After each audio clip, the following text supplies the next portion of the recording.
Death Angel was just trying to rock as hard as we could. It's like friendly competition between guitar players. Everyone's checking out each other's equipment and gear, checking out each other's music, everything. To me, I had like really cool guitars, and just having my Jackson guitars gave me confidence.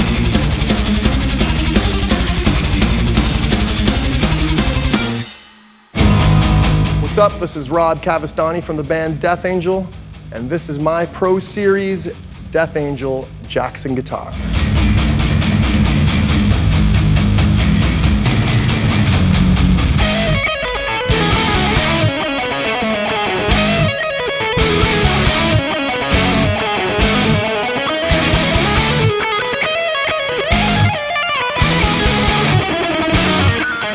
We were kind of like the babies of that scene. We were like discovering this whole new wave of heavy metal going on. We'd get pissed off when people would point that out. We're like, what? No, we're just like everyone else. We hung out at all the clubs. We were like doing all the stuff that our older peers were doing.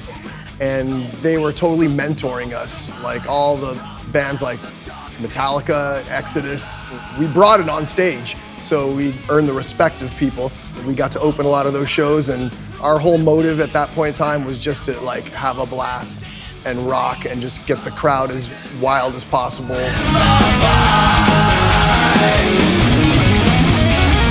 For me, Randy Rhoads was like the whole package. Especially at that age, I was already a fan of Ozzy and Sabbath, so of course his solo album came out.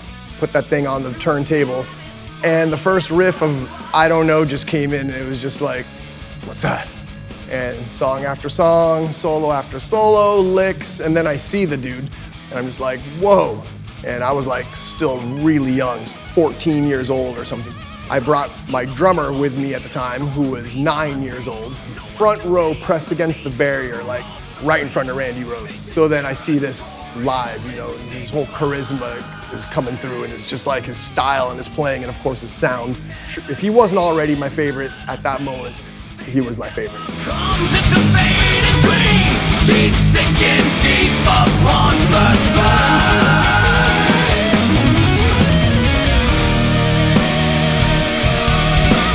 When I first thought of the design of this guitar, I only had a couple of real guitars. One of them being a custom Jackson that my parents bought me. My parents were super supportive of my music. Once I saw Randy Rhoads playing Jackson guitars, and I was like, I need to have one of those. But I didn't have this shape, and his custom wasn't available. Somehow I got connected with Grover Jackson at the time through our manager, and Grover offered to build me a guitar. And I had been kind of dreaming of this design. Like a few weeks later, I get this like tube in the mail, and in the tube was like full-on blueprints for the guitar. It became real, and next thing I knew, I had the guitar.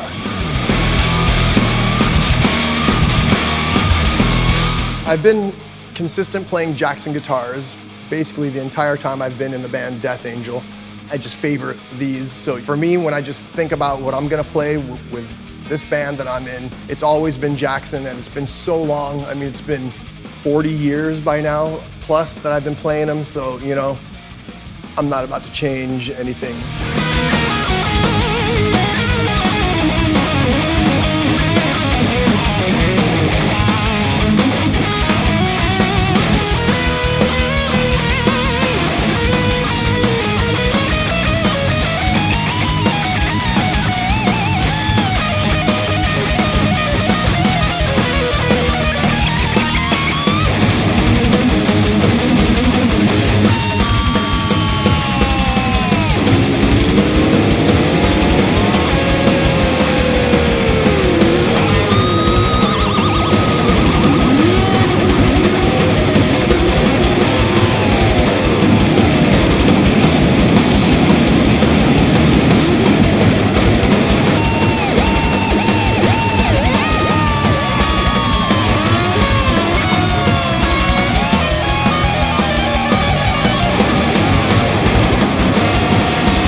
This model now and the ones I play currently, They basically just are kind of an evolution from the original prototype. It's literally the exact same shape, but the modifications are mostly on the beveled edges. It's making it a little more comfy on the body and like less clunky. It's a little more streamlined. Another thing I really love about the shape of this guitar and that I think makes it really easy to play is this cutaway right here. So this cutaway provides nice, easy access to the highest frets, no problem at all, super convenient. I just like the specs just got a little bit smaller, so like the neck's a little smaller. I don't know if the body might be a tiny, tiny bit smaller. It just feels like more of a stealth sports car, fast and more aggressive. This is definitely a superior model, if you ask me. I just didn't know back then. I drew it on a napkin, so I didn't even know what a bevel was.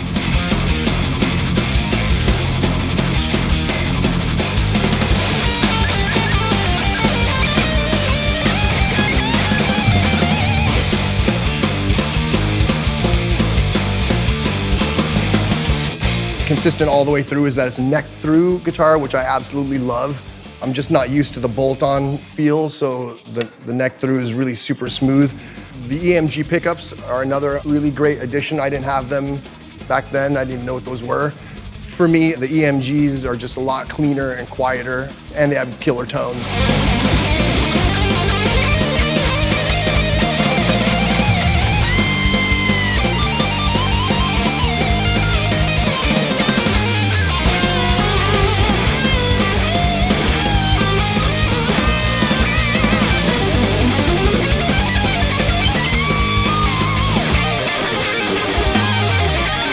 Must-have for me on a guitar is going to be the Floyd Rose floating bridge for sure, because I do a lot of dive bomb stuff in these metal songs.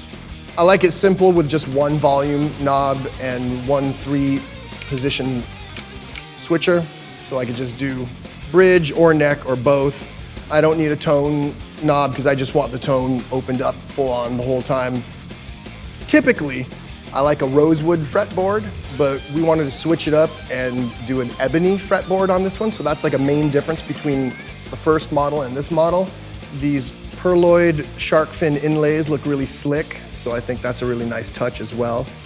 And let's not forget the Luminlay glow-in-the-dark side dots. If it gets dark on stage, which it does, it's a big help. This is my heavy metal weapon right here.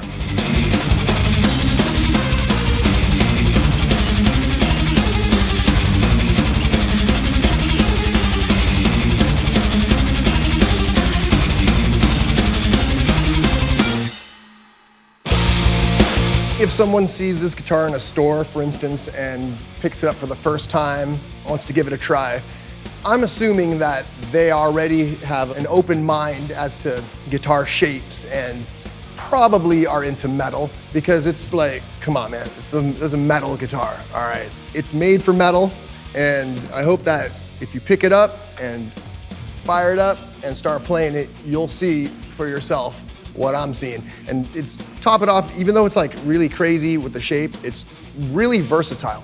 Balances really well. This guitar is really light, which helps. Man, you can get all kinds of cool stage dancing with this guitar. You know, you get in these leans, you put them in various ways, like because of the curves, because of its sexy curves.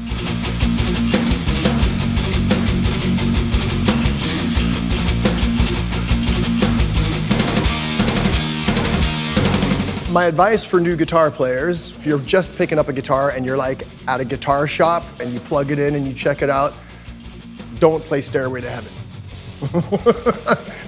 And as far as like a shape goes or what kind of guitar you're looking for, to me that's total personal preference.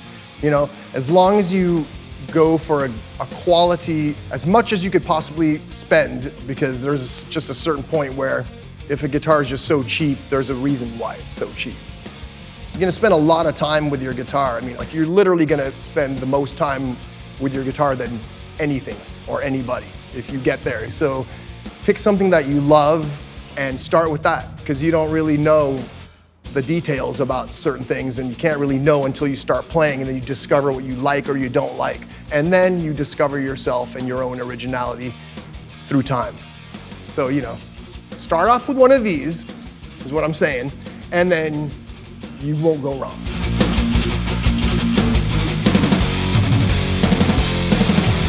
We're not like the hugest band in the world, so we grind through our existence in music.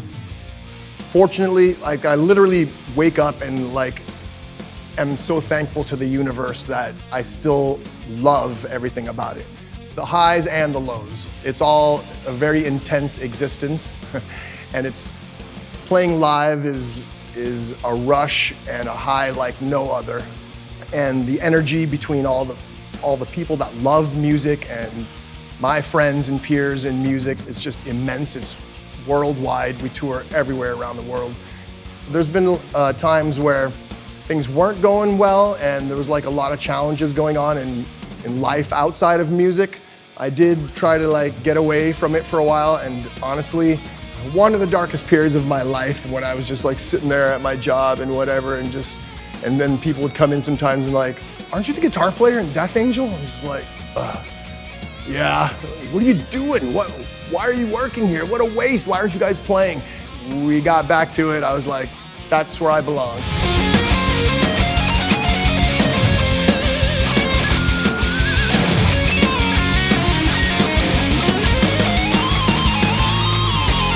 Celebrating our third record from 1990, Act 3, 35th anniversary. It brings back a lot of memories because that original tour was in 1990, and that was also the tour where our band ended, and the fans know that too, and so it's a real deep, expressive moment when we play these songs live and the crowd's feeling it, and that's something you really can't replace. Next year is going to be the 40th anniversary of our debut album, The Ultraviolence, which is like our super classic album, our first album that we ever made, recorded live in 3 days in 1986. Like, that's unheard of nowadays. That album definitely has a certain magic where we have our youthful vigor bottled up in those songs. Next year we'll be doing that album live on tour, and then finally get back in the studio to record our 10th studio album.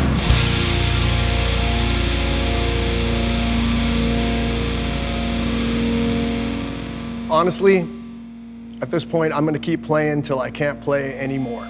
Like, it's going to the last breath.